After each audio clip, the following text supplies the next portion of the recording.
Muy buenas noches.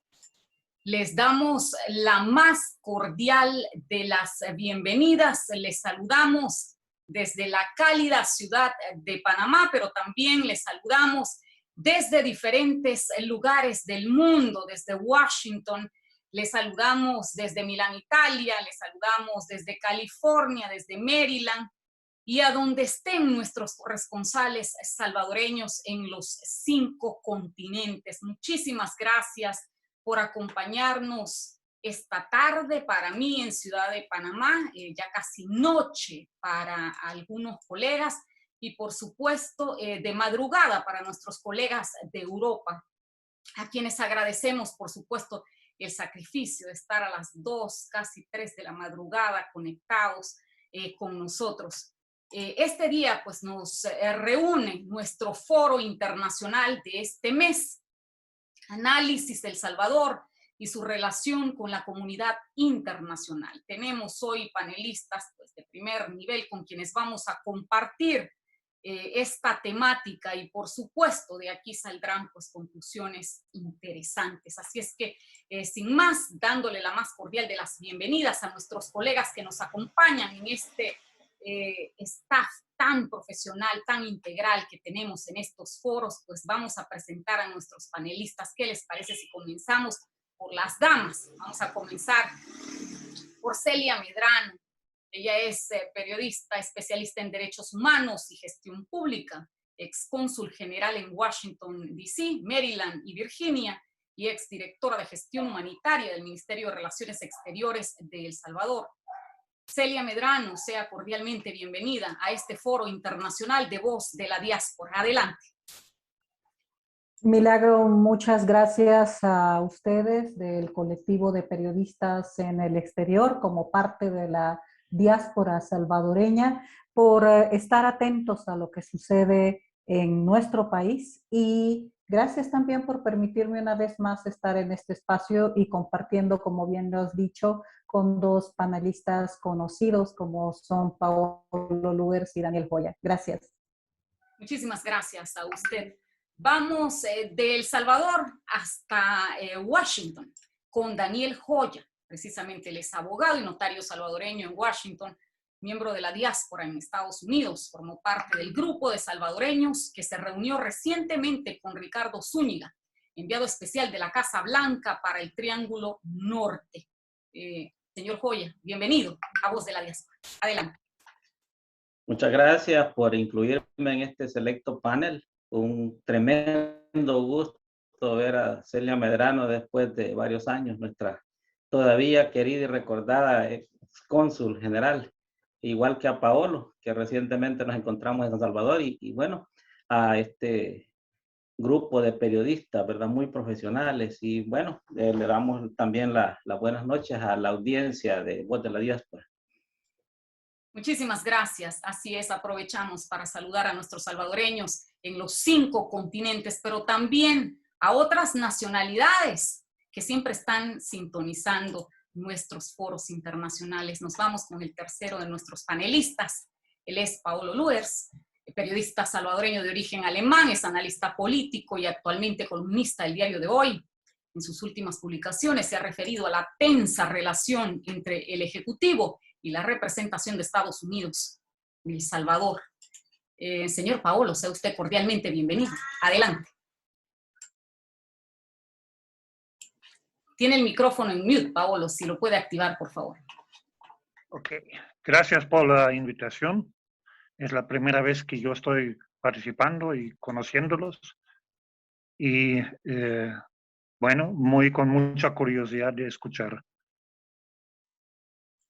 Muchísimas gracias. Bueno, nos vamos rápidamente hasta donde se encuentra el señor Joya, pero también está ahí nuestro colega Gesell Tobías en Washington. Nuestro colega Gesell Tobías es también jefe de las plataformas digitales en español de La Voz de América, BOA. Como siempre le decimos, un gusto que nos acompañe un colega como él, que es un orgullo para nuestro periodismo salvadoreño en Estados Unidos. Adelante, Gesell. Muchísimas gracias, Milagro, y muchísimas gracias a los panelistas que se encuentran con nosotros. Gracias Celia, Paolo y Daniel, por el tiempo que comparten con nosotros. El objetivo, por supuesto, es ampliar el diálogo con miras a contribuir, dar un granito de arena a la democracia salvadoreña. Y para romper el hielo, por decirlo así, me gustaría empezar hablando sobre la situación de la democracia salvadoreña y cómo la vemos a través del prisma internacional. Hay muchos países y gobiernos que se han dado alguna opinión sobre lo que está ocurriendo en El Salvador, algunos opiniones positivas, otros, como el caso de Estados Unidos o algunos congresistas estadounidenses, también voces desde la Casa Blanca, dan una especie de alarma, ¿no? Están ahora mismo alarmados por lo que ellos consideran es el comienzo de una posible ruptura a la democracia salvadoreña. Esto después de algunos acontecimientos que hemos visto en El Salvador, como por ejemplo las decisiones de sustituir de una forma anormal a muchos magistrados en El Salvador, otras decisiones como interpretar a la Constitución de una forma distinta como se venía haciendo en el pasado, de modo que pueda existir la posibilidad de una reelección presidencial, entre otros eventos que hemos presenciado. Estados Unidos, particularmente el socioeconómico, cultural más grande que tiene El Salvador, como mencionaba hace un momento, algunos de sus congresistas han mostrado una preocupación. Mi primera pregunta quizá ¿es válida esta preocupación? ¿Tiene realmente fundamentos esta preocupación de algunos congresistas estadounidenses y algunas voces que surgen desde la Casa Blanca sobre la democracia en El Salvador? Y vamos a comenzar con las damas nuevamente. Celia, ¿quieres comenzar? Por favor, muchas gracias. Muchas gracias. Creo que debemos de, en primer lugar, de plantearnos de que no está en riesgo la democracia en el país. La democracia en El Salvador ha sido duramente golpeada, aunque pudieran empezarse a darse pasos para revertir el daño que se ha causado a la independencia judicial, a la libertad de prensa, a la independencia de poderes. Tardaremos años en recuperar eso. Y apenas estamos en un momento político donde muchas personas se están dando cuenta de que lo que se les ha dicho para tener poder y para tener más poder, para haberle dado más poder al poder, es basado en engaños, en falsedades. Eso implica de que tenemos un gobierno que ahora controla las instancias del Estado, que no tiene tiempo, no tiene dinero y poco a poco está perdiendo credibilidad.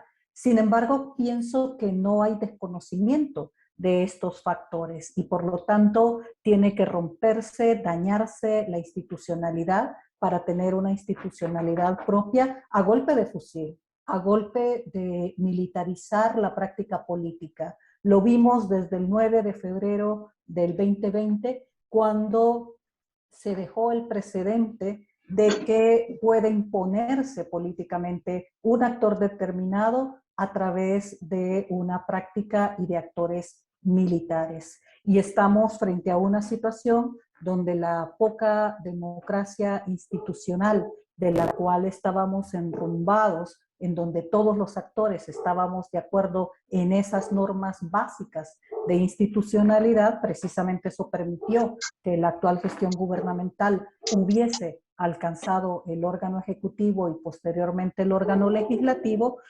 tenga que romper esa institucionalidad mediante la cual se pudo llegar al poder para poder garantizarse tener poder de manera permanente. Y no me refiero a una figura, creo que un aprendizaje que tenemos que tomar es no hablar de una figura presidencial, de un líder o una lideresa determinada, sino que tenemos que entender que hay grupos de poder que controlan el órgano ejecutivo, que controlan Casa Presidencial, y es ahí donde tenemos que enfilar las fuerzas con mayor atención.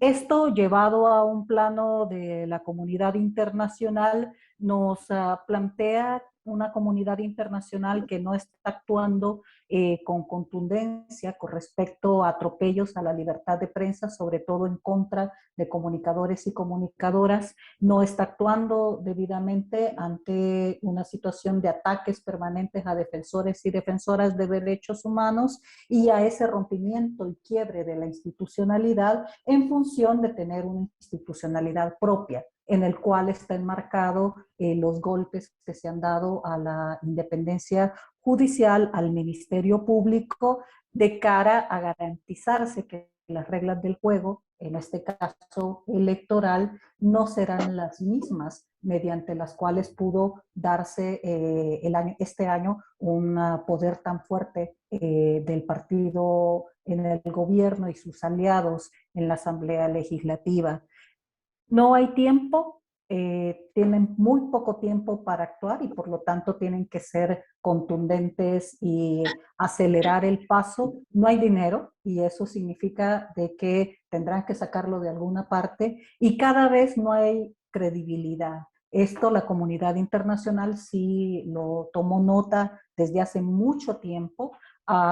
Fue rápidamente descubierto de que detrás de un discurso altamente esperanzador, muchos diplomáticos en El Salvador, por ejemplo, planteaban es que sí, es un personaje que está rompiendo viejas tradiciones políticas partidarias y por lo tanto la gente cree y tiene un apoyo popular en esta nueva figura gubernamental, pero muy pronto, a partir de elecciones que la historia ha dado a nivel mundial y a partir de elecciones que hemos vivido nosotros mismos en Centroamérica, entendimos pronto de que estábamos frente a un régimen autoritario que poco a poco avanza más a que su práctica, a partir de la militarización de la política, de una policía militarizada y sesgada únicamente al interés de este grupo de poder que controla Casa Presidencial, sea quien realmente se garantice más poder. Aquí hay un tema de corrupción también muy fuerte, de acuerdos, entendimientos con criminalidad organizada, con actores que la población jamás hubiera aceptado que hubiese un tipo de acuerdo de esta naturaleza, sobre todo debajo de la mesa y sobre todo pretendiendo explotar de que otros actores que estuvieron al frente de gestiones gubernamentales anteriores también hayan actuado en esa misma línea. Estamos muy lejos de que esta situación se revierta. Ha habido manifestaciones públicas muy fuertes por parte de diferentes sectores que no deberíamos de permitir llamarnos oposición política, sino que más bien sectores que nos hemos encontrado y poco a poco nos estamos poniendo de acuerdo en qué no queremos. Pero de eso también hay que empezar a hablar de qué no queremos, qué queremos hacer y cómo vamos a actuar para no repetir una situación de que un perfil claramente populista, autocrático y en vías muy fuertes de perfil dictatorial nos gobierne a partir de la explotación de lo peor que somos, que es nuestras frustraciones, nuestros deseos de ver castigados a quienes nos han engañado en nuestras ilusiones en periodos electorales anteriores, y tenemos que tratar de encontrarnos en lo mejor que somos como salvadoreños, y en eso incluyo también a nuestra diáspora. Celia, un seguimiento rápido, así muy brevemente. Mencionabas que no es el Ejecutivo quien necesariamente controla el poder en El Salvador, sino que hay unas fuerzas, hay unos grupos de poder, como los llamabas tú. ¿Quiénes son? Pienso de que hay actores de criminalidad organizada transnacional que están teniendo su propio espacio y sus cuotas de poder dentro de la actual gestión gubernamental. Esto ha sido señalado por diferentes medios de comunicación independientes, y a lo que me he referido principalmente es a no depositar en una figura el creernos de que una persona es capaz de mandar todo, de mandarnos a todos y tomar decisiones desde un trono, desde un despacho presidencial, y que todos, como si fuese un tipo de vallazaje moderno, le obedecen incondicionalmente. Aquí hay muchos sectores los que están involucrados, los que están, muchos intereses que están de por medio, y no es posible que una sola persona pueda tener concentrado tanto poder, aunque así se nos haga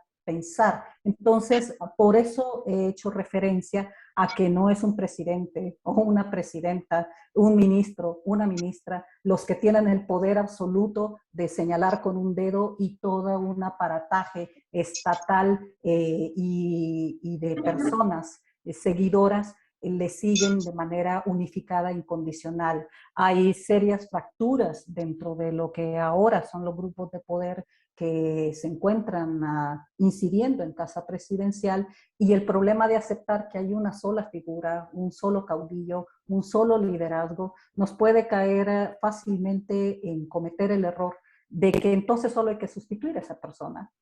Y cuando caiga, todo volverá a ser como antes, o todo volverá a recuperarse y estar en el mismo nivel en el que estábamos, de seguir avanzando en una ruta lenta, difícil, imperfecta, pero de la cual ya teníamos una base de institucionalidad democrática, ojo, que todos los actores estaban obligados a respetar y la respetaban. No es que tuviéramos una situación romántica ideal antes del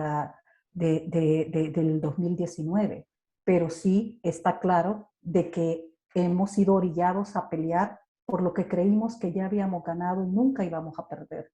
Y ahora está de por medio incluso un próximo evento electoral que definitivamente no será celebrado con las mismas reglas del juego, porque el poder total que se le ha dado a estos grupos les permite manipular la institucionalidad que debería de ser respetada, para que sea realmente la voluntad popular la que garantice quién es electo, quién es electa para diputado, alcalde o presidenta de la República. Muchas gracias. Paolo, me gustaría referirme a ti ahora. En los últimos 10 años hemos visto distintas crisis en la región, rompimiento de la institucionalidad en países como Honduras, desde la salida irregular del expresidente Zelaya, hemos visto cambios en Bolivia, hemos visto una situación dramática en Nicaragua, en donde el poder nicaragüense ha arremetido contra la independencia de las instituciones, contra los periodistas independientes, contra sus opositores, los ha llevado a prisión. En Honduras también hubo una situación en donde la Constitución se adapta a las necesidades del presidente de turno. En medio de todo este panorama, y con un El Salvador que recientemente demostró que cuando se cansa de un mismo liderazgo está dispuesto a hacer cambios drásticos, ¿realmente tiene Estados Unidos razones para preocuparse? Bueno, esto ya se vuelve un poco complicado. Permíteme que antes de que te conteste esto, quiero, para que no se pierdan, agarrar algunas ideas que Celia ha expuesto y que, con las cuales no estoy de acuerdo, y que yo creo que es importante discutirlo. Yo creo que se subestima el carácter fascista de este fenómeno de Bukele, Nuevas Ideas y este gobierno. Y esto quiere decir que la concentración de poder en un liderazgo creado mediáticamente es esencial. Yo no coincido, yo no veo que hay importantes factores de poder en El Salvador que están apoyando esto. Hay importantes factores empresariales que están callados y tratando de buscar convivencia, pero no hay cómplices directos, partícipes de este régimen considerables dentro del empresariado, por ejemplo. Yo creo, estoy convencido, y por eso creo que la consigna que se ha hecho la más popular en El Salvador, de cuál es la ruta y la respuesta a esta, sacarlo, es correcta. Si de este ajedrez político se quita la figura del líder, de Bukele, el sistema de gobernación, de gobernanza que tiene, el sistema de dominación que tiene, no es suficiente consolidado y sofisticado para sobrevivir. Se caería relativamente rápido. Por eso sí es importante de enfocar en la persona, que es la causante y el elemento central de este régimen que están construyendo. Ok, no. Habiendo dicho eso, quiero decir otra cosa. La pregunta inicial era si, y tú la repetiste ahorita, si Estados Unidos debería estar preocupado o aún más preocupado. Yo creo que apenas la comunidad internacional, incluyendo Washington, se dan cuenta del peligro que se está gestando en El Salvador. Y eso tiene que ver con la característica de ese régimen. Mientras la comunidad internacional no ve periodistas muertos o presos, no ve opositores presos de la manera como está haciendo Daniel Ortega en Nicaragua, mientras no ve a la Fuerza Armada actuando en la calle contra manifestaciones, realmente no aprecian realmente el peligro. Y eso es una cosa peligrosa para nosotros, de que no se dan cuenta o empiezan a darse cuenta apenas de que lo que este régimen está haciendo está sistemáticamente preparando el terreno para una dictadura, sin actuar explícitamente como una dictadura, lo que causaría mucho más rechazo tanto a nivel internacional como a nivel nacional. ¿Cuáles son las condiciones de ese terreno? Primero, el control de todo el aparato estatal, ya está hecho. Falta casi nada. Uno diría, bueno, falta quitar el tribunal electoral, quizás lo van a hacer, o quizás no lo tengan que hacer porque por oportunismo se pliegan al poder.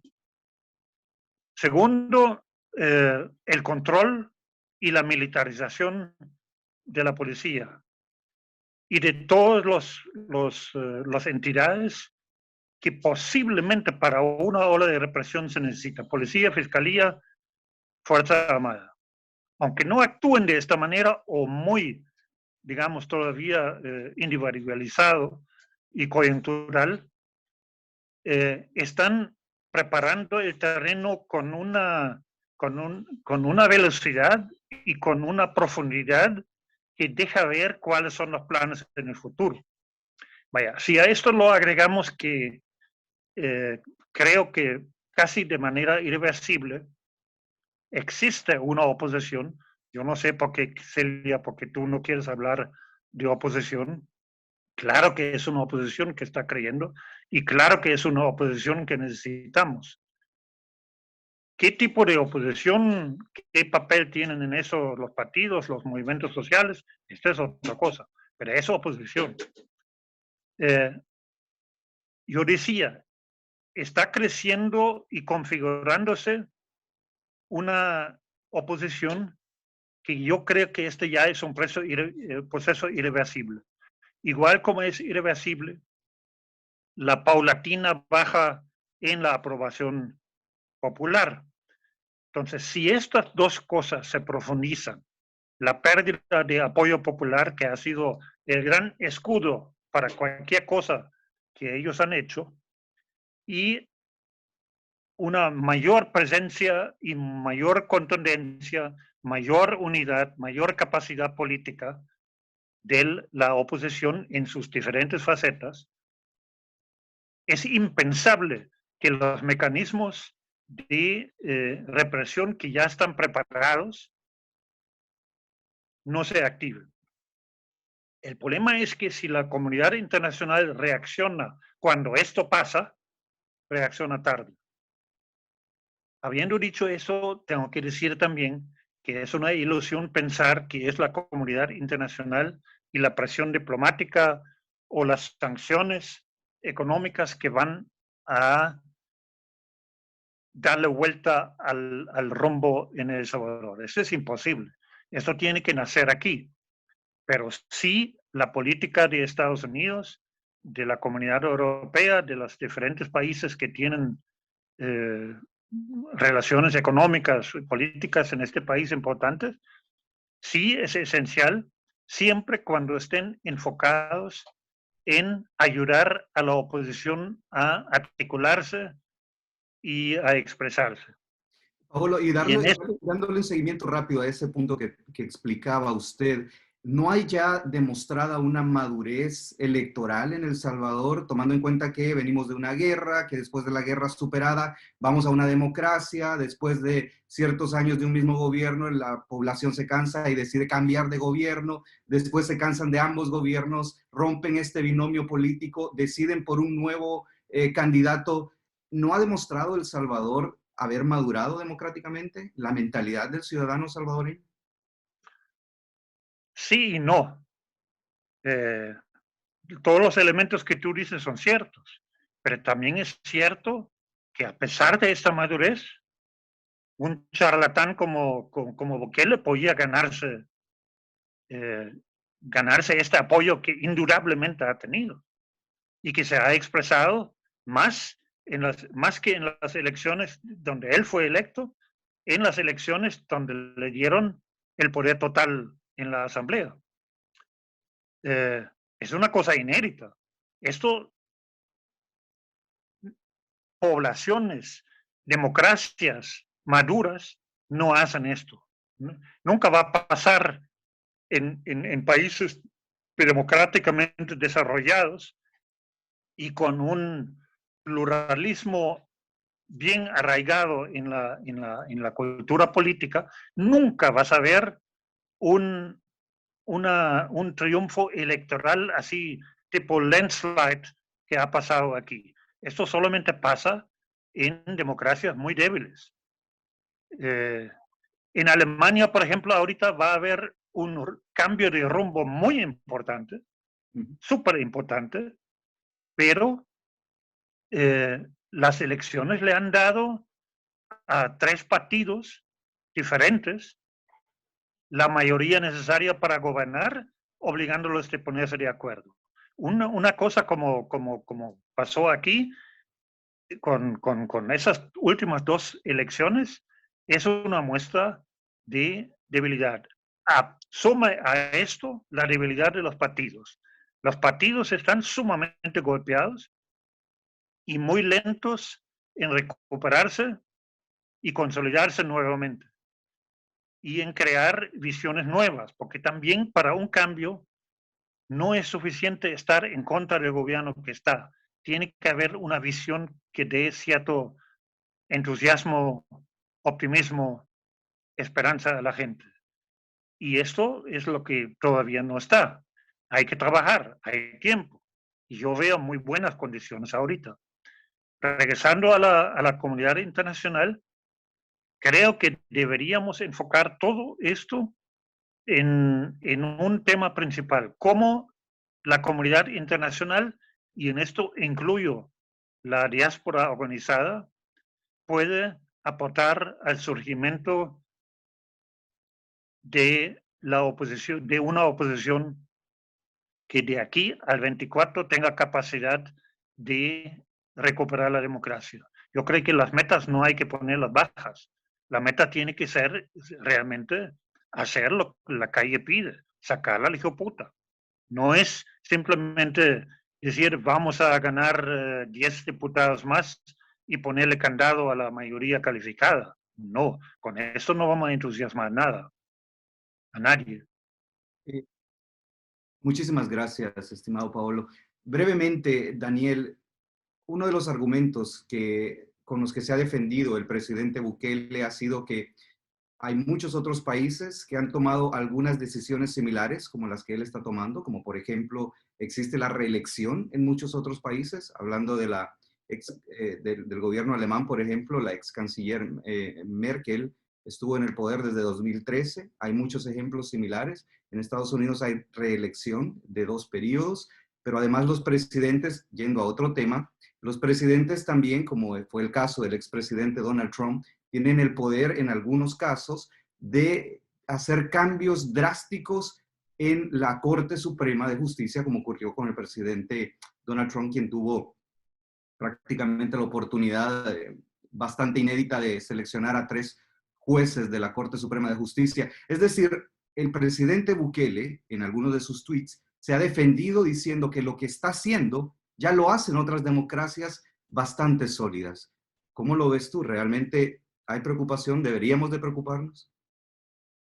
Claro que deberíamos de preocuparnos porque la Constitución de los Estados Unidos es muy diferente en esos temas con relación a la Constitución de El Salvador. La Constitución de Estados Unidos permite la reelección presidencial. La de El Salvador lo prohíbe expresamente, aunque esta sala de facto, porque no es una sala legítima, no fueron seleccionados bajo los procesos regulares que se seleccionan los magistrados de la Corte, tampoco fueron destituidos los otros magistrados y técnicamente los otros magistrados siguen siendo los magistrados de la Sala de lo Constitucional legítimos, aun que hubiesen presentado renuncias forzados o acosados por el gobierno.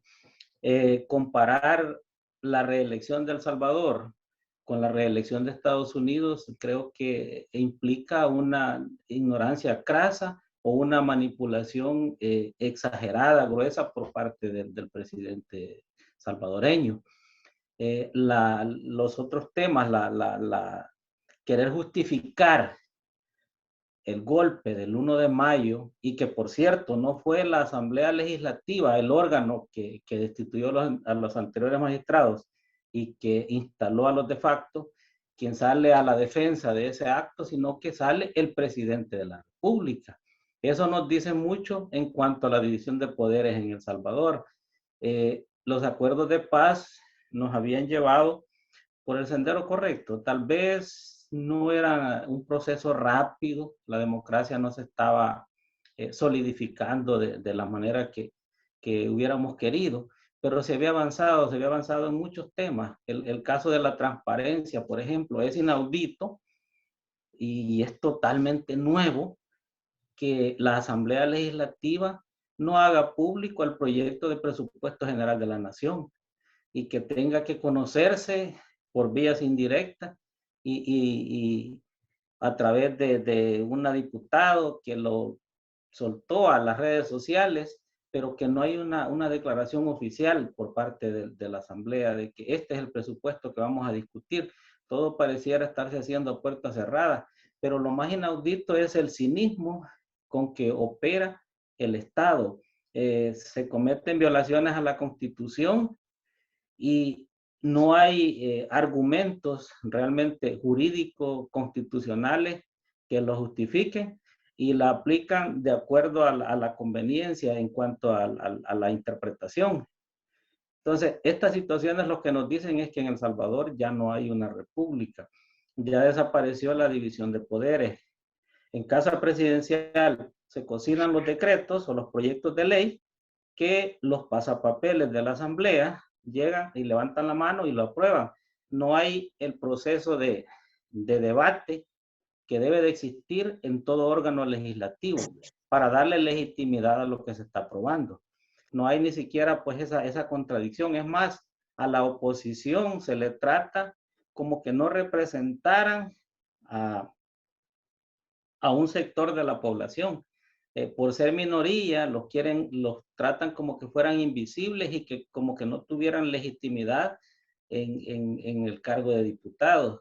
Eso lo que nos dice, pues, es que hemos retrocedido y de acuerdo a lo que decía Celia hace un rato, va a tomar muchos años revertir esto.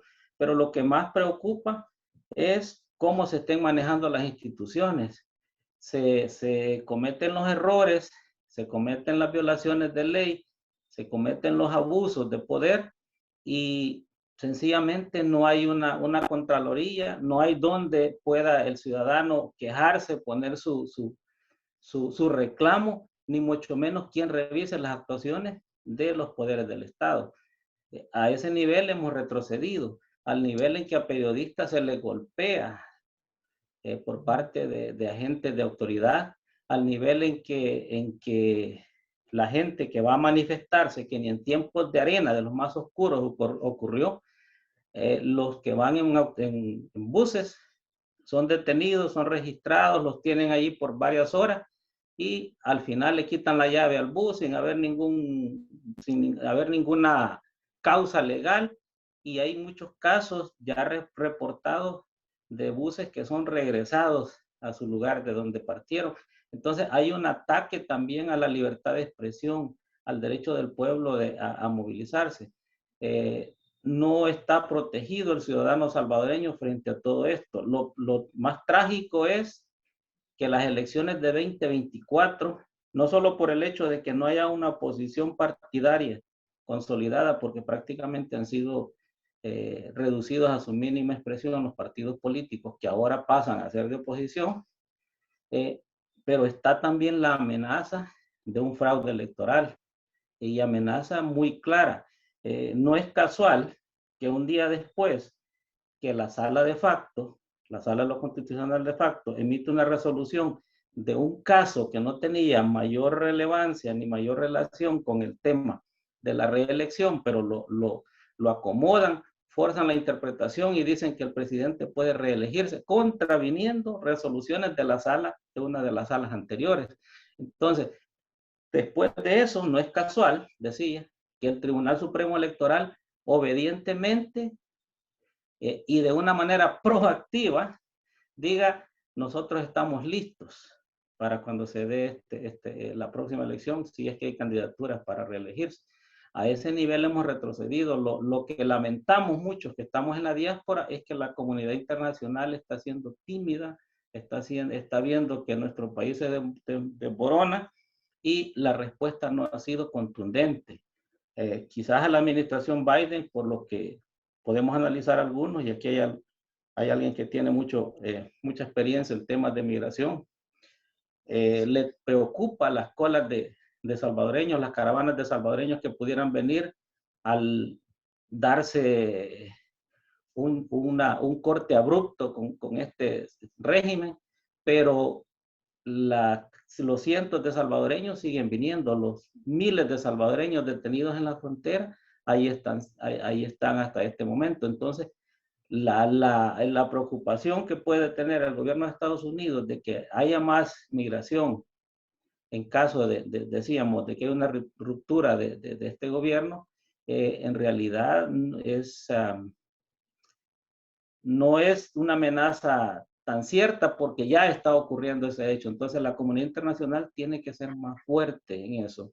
El señor Ulloa, vicepresidente Ulloa, anduvo hace poco en Europa y anduvo hablando maravillas, como que estuviéramos todavía en democracia, cuando en realidad en nuestro país ya no existe esa república que tanto defendíamos. Muchísimas gracias a todos los panelistas. Milagro, regreso. ¿Puedo agregar algo ahí? Por supuesto. Lo de la reelección.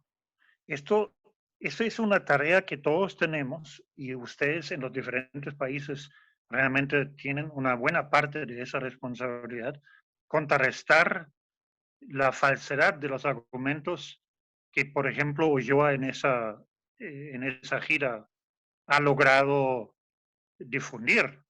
El país le dará una página y punto por punto hay que ir después desmintiendo y corrigiéndolo. Hay que entender una cosa para podérsela transmitir. La reelección como tal no es ni mala ni buena.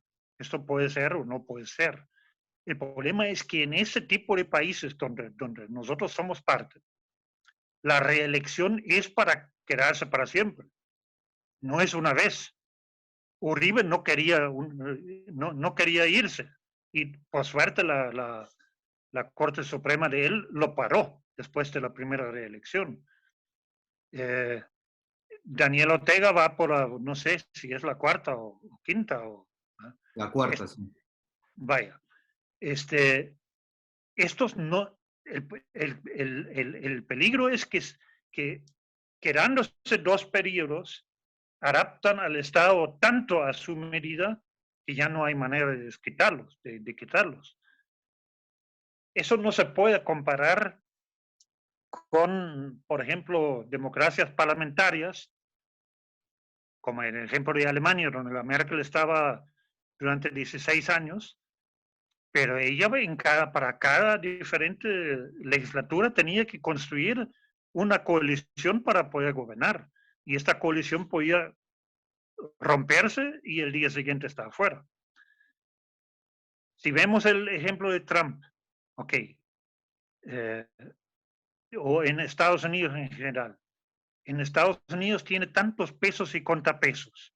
Lo hemos visto en el tiempo de Trump. Imagínense que en un país con tan pocos contrapesos como tienen los nuestros, un gobernante como Trump o como Bukele, ¿quién lo detiene? Imagínense el desastre que ya ha hecho Trump en esos años que estaba, pero imagínense el desastre que hubiera hecho si realmente hubiera tenido un control de todos los diferentes instancias del Estado como lo está construyendo Bukele.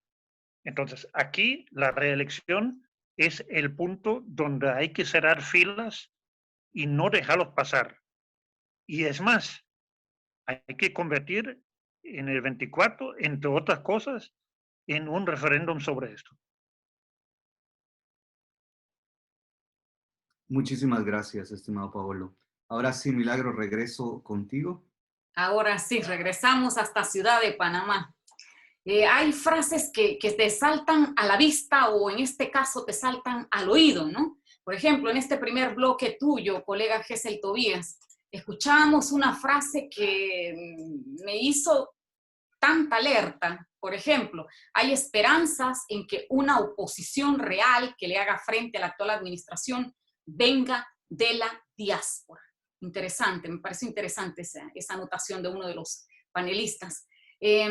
La respuesta de la comunidad internacional hasta el momento ha sido tímida, nos dice el abogado Daniel Joya, pero ellos han tenido una reunión importante con Ricardo Zúñiga recientemente, el enviado especial de la Casa Blanca para el Triángulo Norte. ¿Qué hay con eso? ¿Qué hay con esa conversación? ¿Qué hay con otras conversaciones también que se puedan estar generando en este momento? Vamos al siguiente bloque hasta Maryland, ahí cerquita de donde Gesell Tobías, con nuestra colega Olimpia Álvarez. Adelante, Olimpia. Muchas gracias. Y precisamente en ese contexto quiero referirme a la gira que ha dado pues el vicepresidente Félix Ulloa. Él en su discurso que dio a algunos medios, él mencionaba que lo que se ve o lo que se escucha de El Salvador son medias verdades y algunas leyendas urbanas. Así literalmente lo mencionó. Negó la violación a la independencia de poderes, también declinó de los señalamientos de autoritarismo y atropellos contra la democracia y la prensa. Entonces, señor Paolo Luers, ¿quién miente aquí? Quisiera que usted nos diga quién es la persona que miente. Ustedes nos han presentado un panorama, el vicepresidente en esta gira ha hecho otro panorama. ¿Realmente quién miente? Y tal vez al señor Daniel Joya, por cuestión de tiempo, de una sola vez voy a preguntar. ¿Cree usted que existe algún tipo de preocupación de parte del gobierno de El Salvador de la manera como la comunidad internacional lo está viendo y especialmente Estados Unidos? Y para Celia Medrano, quisiera preguntarle qué tipo de reacciones o sanciones se pueden esperar para El Salvador de parte de toda la comunidad internacional. Adelante. Vaya, vos preguntás por Ulloa. Yo a Félix Ulloa tengo 40 años de conocerlo y ha sido mentiroso y pajero siempre. Durante la guerra, en el proceso de paz, en el proceso después, Félix Ulloa siempre ha sido un mentiroso, un pajero y un oportunista. No es casualidad que apareció a la par empujando la segunda candidatura presidencial de Elías Antonio Saca. Él, cuando ya nadie podía decir que no sabía o no intuía el tamaño de corrupción que Saca y su gobierno habían traído al país. Eso es Félix Ulloa. Eso no significa que no sea elocuente, es muy elocuente. Y Celia lo mencionó, creo. Él tiene a varios de los embajadores que están aquí en duda. Nosotros hablamos con ellos y están convencidos de que aquí hay una dictadura en preparación. Después hablan con Félix Ulloa y ya entran en dudas. Yo creo que la gira de Ulloa demuestra la importancia que tiene la diáspora y los voceros de la diáspora y los periodistas de la diáspora en todos los países claves, para que sean básicamente los embajadores de la sociedad civil salvadoreña y de la oposición salvadoreña, para no dejar espacio que venga un Félix Ulloa para pintar una realidad que no existe. Entonces, yo creo que eso es importante. La diáspora es bastante fuerte en diferentes países de poder hacerlo. En Estados Unidos, obviamente. En Canadá, en Italia, en Australia. Estos son países que necesitan realmente una posición, una claridad sobre lo que está pasando para que en la comunidad internacional abogan por un frente unido contra los abusos de poder de Bukele. Pero no nos hagamos ilusiones. La comunidad internacional está clara desde hace 10, 15 años del carácter del régimen que es el Frente Sandinista con Daniel Ortega en Nicaragua. Y ahí está. Entonces, no hay ningún automatismo a menos que una intervención internacional, que no va a pasar, que los venezolanos, la oposición venezolana ha apostado a durante varios años y resulta que han perdido su tiempo, no han construido la oposición que necesitaban construir porque básicamente estaban esperando que Donald Trump mande tropas para sacar a Maduro. Esto no va a pasar ni en Venezuela, ni en Nicaragua, ni aquí, y no debería pasar.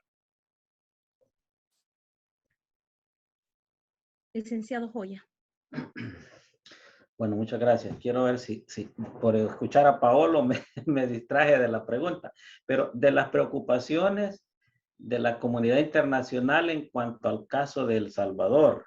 Esa es la pregunta, ¿verdad? ¿Cree usted realmente que a El Salvador le preocupa lo que diga la comunidad internacional y principalmente Estados Unidos? A la inversa. Que al gobierno salvadoreño, no sé, no le podría decir si le preocupa o no le preocupa en realidad, porque las acciones lo que dicen es que es irresponsable en cuanto a la relación con la comunidad internacional. Le voy a poner el caso acá cerquita, en Washington, D.C. Tenemos, por ejemplo, la figura de la embajadora, ¿verdad? La señora Mayorga, que hasta donde hemos sabido, lo que menos hace es reunirse con personeros del Departamento de Estado, de la Casa Blanca, de las entidades con las que tiene que trabajar. Y los intereses del país, pues, han sido supeditados a la defensa de la figura del presidente cool, como le llaman. En todo evento, en todo acto protocolario, comunitario, lo que se ve es ese culto a la personalidad del presidente de la República. Pero eso no es preocuparse por la relación con los Estados Unidos, ni mucho menos preocuparse por la relación con la diáspora, ¿verdad?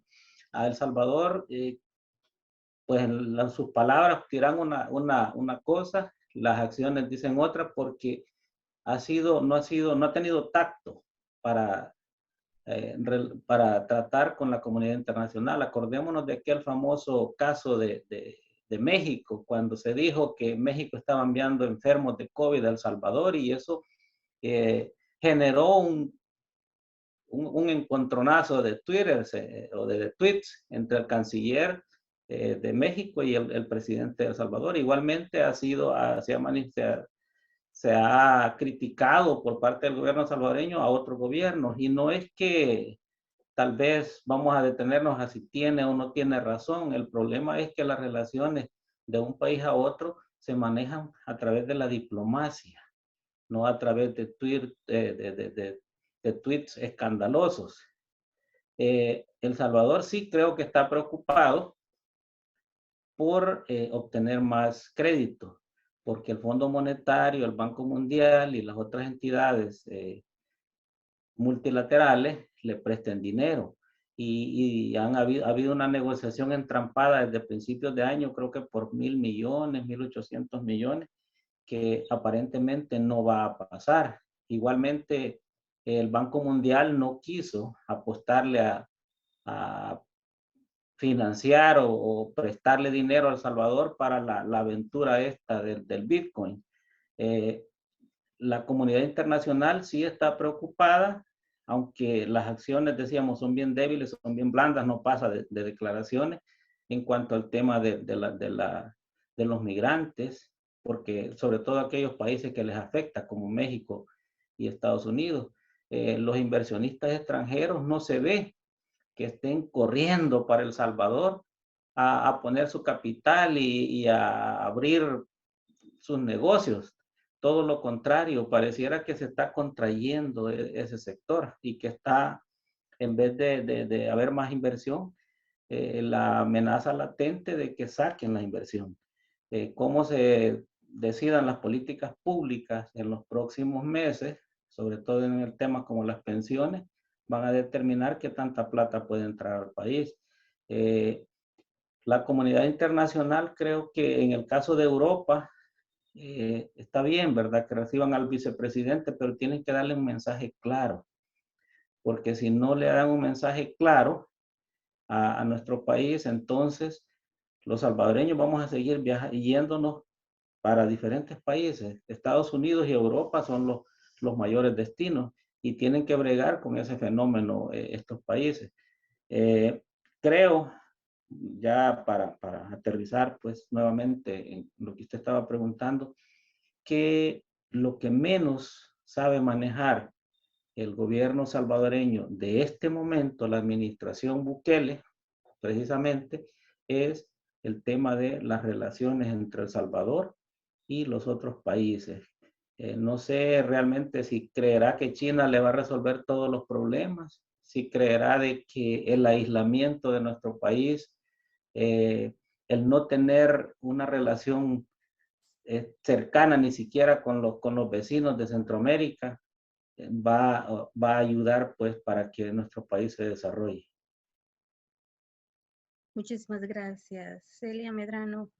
Si nos puede compartir, ustedes ya mencionaban de que se han dado algún tipo de reacción, como por ejemplo, usted se recuerda que el 3 de mayo de este mismo año, pues el jefe de la diplomacia europea dio algunas declaraciones en Twitter diciendo de que seguían con preocupación los últimos eventos de El Salvador que cuestionan el funcionamiento del Estado de Derecho y la separación de poderes. Él es un ejemplo de lo que le menciono, de las reacciones que se han dado. Pero, ¿qué tipo de sanciones puede esperar El Salvador de parte de la comunidad internacional? Su micrófono, por favor.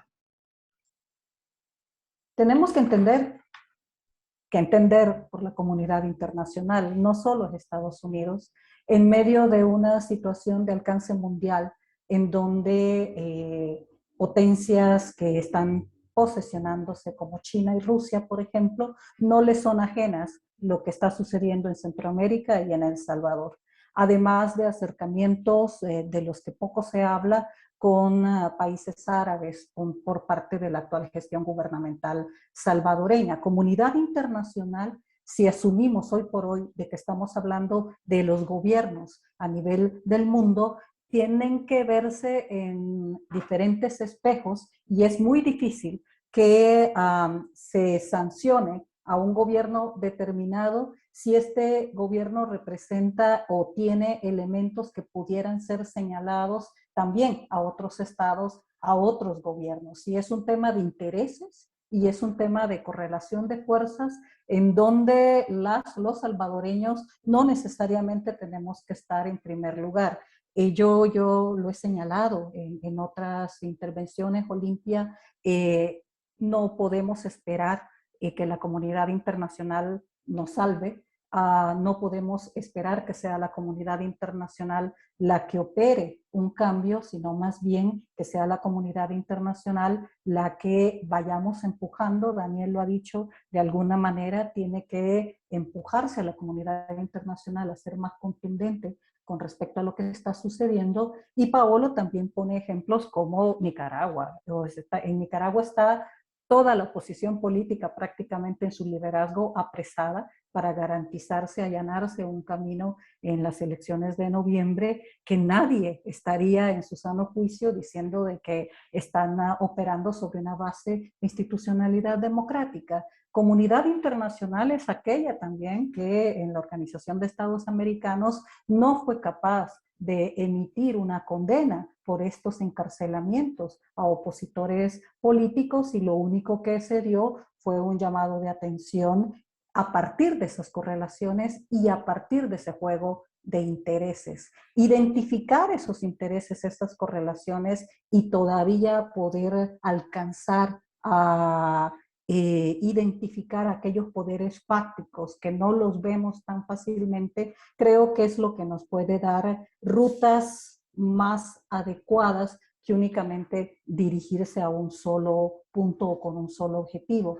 Lo mismo estaríamos planteándonos con respecto a Honduras. Honduras nos demostró después de Esquipulas I, después de Esquipulas II, cuando pensamos que un golpe de Estado, un fraude electoral era cosa del pasado en la región centroamericana, quedó muy claro de que eran eventos vigentes. Y Guatemala tampoco está atrás, pese a efervescencias populares y organización popular que va encaminada a generar contrapesos para esos poderes que son los que controlan la situación de toma de decisiones en nuestros países.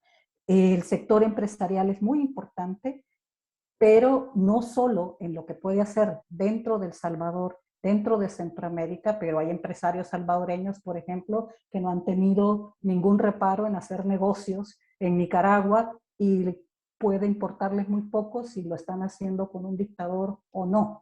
Entonces creo de que el tema de poder plantearnos sanciones tiene que ser un tema discutido y analizado en función de las correlaciones que a nivel mundial y a nivel de nuestro continente se generan alrededor de lo que entendemos como comunidad internacional. Y comunidad internacional es también Unión Europea, comunidad internacional son países árabes, comunidad internacional es África, comunidad internacional es China y Rusia, por poner ejemplos de países que cada vez es más claro que tienen también en alguna medida, creo que Rusia menos que China, colocados ya piezas dentro de El Salvador. Daniel tiene razón, esperar sería ingenuo por parte de estos grupos de poder actualmente en el órgano ejecutivo que pensasen de que China va a resolverles una deuda, por ejemplo, o que pueda tener intereses de generar desarrollo en nuestros países. Además de que hay algo que el mismo presidente de la República ha reconocido, y es que en ninguna parte del mundo, en ningún país en el globo, hay casi 3 millones de salvadoreños viviendo y enviando lo que es el 23% del Producto Interno Bruto, que logra hacer que las economías sobrevivan, al menos a nivel de nuestras familias, de aquellas que reciben esas remesas.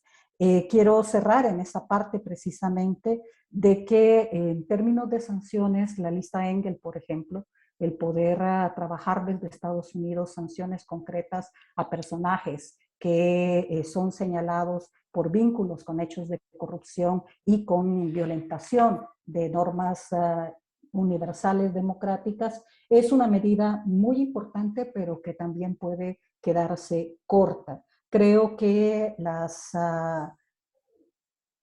la popularidad del presidente, como Paolo lo ha planteado, que en algún momento ha detenido a algunas representaciones diplomáticas, comparto de que va a embajada, pero no es, todavía sigue siendo uno de los índices de popularidad más altos vistos en la historia del país. Y en ese marco, creo que vuelvo al principio, en la falta de tiempo, la falta de dinero, la falta de credibilidad que este gobierno también de manera acelerada está enfrentando, el rompimiento de la institucionalidad democrática es precisamente, y la militarización de la práctica política es precisamente un punto en donde poco importará realmente si los personajes o un personaje en el Ejecutivo tiene popularidad o no, porque tendrán ya tal control de todo que lo que resta es ocupar esa fuerza militar y una policía militarizada para reprimir cualquier descontento y quedarse en el poder de manera permanente, no necesariamente en una persona que sea reelecta. No, yo quiero insistir en ese punto. Si seguimos cometiendo el error de dirigir a una sola persona, dándole ese poder absoluto de que todo lo controla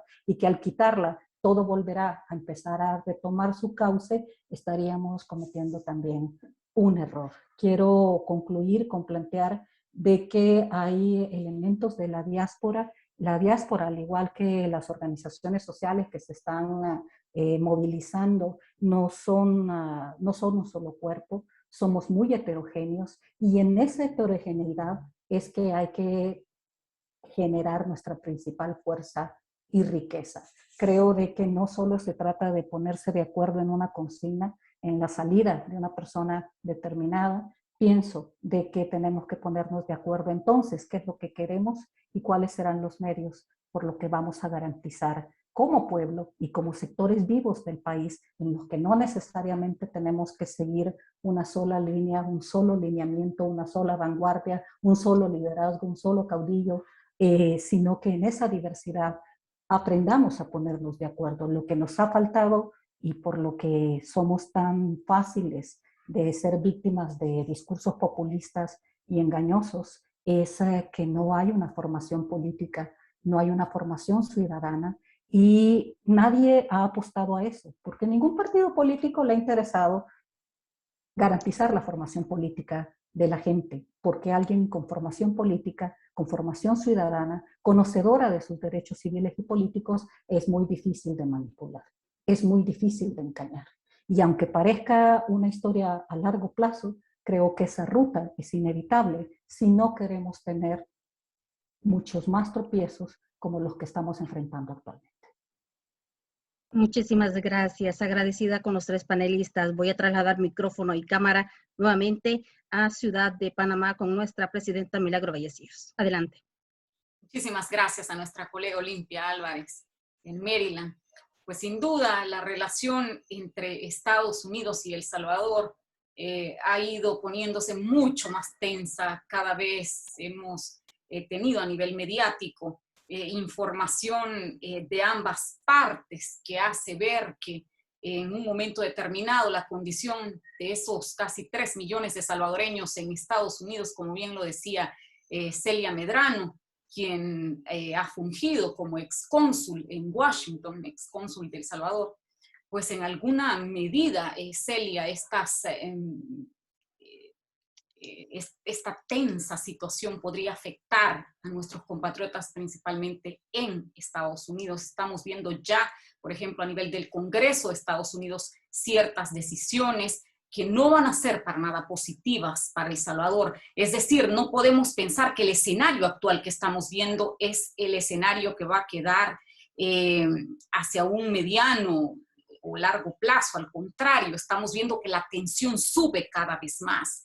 Y si bien es cierto, la comunidad internacional obviamente es más que Estados Unidos, pero nuestro talón de Aquiles es precisamente esos 3 millones de salvadoreños allá en Estados Unidos. en esta tensa relación, la pregunta es, ¿quién sale perdiendo? Pues obviamente, el que tiene a sus hijos en la casa del vecino, ¿no? Si es que vamos rápidamente con Celia, ¿tiene algo que decir? Adelante. Sí, quisiera plantear de que las luchas de la diáspora organizada, como Paola la ha llamado, hay que diferenciar efectivamente entre diáspora organizada y la diáspora en general. Las luchas de la diáspora, sus victorias son atribuibles a la misma diáspora. No hay ningún gobierno, ni de antes ni de ahora, que pueda atribuirse el tema del estatus de protección temporal, TPS, por ejemplo, y el haber ganado la permanencia del TPS a través de procesos judiciales en Estados Unidos, promovidos muchos de ellos por salvadoreños y salvadoreñas, incluyendo menores de 18 años, niñas adolescentes. Creo que es fundamental de que la diáspora, y lo hemos hablado con Daniel en muchas ocasiones y con sectores con los que existe interés de poder incidir en lo que ocurre en El Salvador desde aquellos que se encuentran principalmente en Estados Unidos, para poder no solo limitarse al envío de remesas y no aceptar de que el gobernante que sea busque a la diáspora solo cuando van a haber elecciones o cuando tiene que financiarse un proyecto determinado con fondos que puedan dar los salvadoreños y las salvadoreñas en el exterior. Pienso que la diáspora tiene una riqueza enorme que dar al país y eso tiene que ser entendido y poder estar también la diáspora, mantenerse lejana de intereses de instrumentalización partidaria y política de la que ha sido víctima muchas veces. Desde siempre. Muchísimas gracias, Celia Medrano. Nos vamos hasta California con la colega Milagro Orellana. Adelante, Milagro. Muy buenas noches, un saludo a toda la audiencia que ha estado en sintonía de este foro y a nuestros panelistas. Un gusto poder compartir con ustedes. Mi pregunta va dirigida hacia Paolo Lourdes. Paolo Lourdes, usted que estuvo en las primeras negociaciones con las pandillas, incluso con las de la OEA, ¿cree usted que los gobiernos deben empezar a reconocer que es necesario dialogar con las pandillas? Y la siguiente pregunta es para Paolo Lourdes también. ¿Qué opina usted de las desapariciones que están haciendo las pandillas? Vemos en las redes sociales a los familiares quejarse, denunciar, vemos a investigadores, a analistas, incluso una página de Twitter en la que cada 24 horas se está desapareciendo a un familiar. Y también a nivel internacional vemos ahorita que la violencia y la inseguridad, si lo vemos desde el Triángulo Norte y enfocado en El Salvador, ha hecho que muchas familias salgan de manera rápida, expulsándose. Entonces, este flagelo, este problema, la falta de desempleo, la falta de seguridad en nuestro país, ha llevado a que esta gente venga y estén acá en la frontera sur. ¿Qué piensa de que las pandillas hayan evolucionado al crimen organizado y sean ellas mismas las que están empujando a salir a nuestra gente? Uy, gran paquete que me das. Para mí la pregunta más interesante es la primera que hiciste. ¿Deberían los gobiernos hablar y tratar de llegar a acuerdos con grupos fuera de la ley como las pandillas? Y yo digo, en un sentido muy, digamos, hipotético, sí, deberían.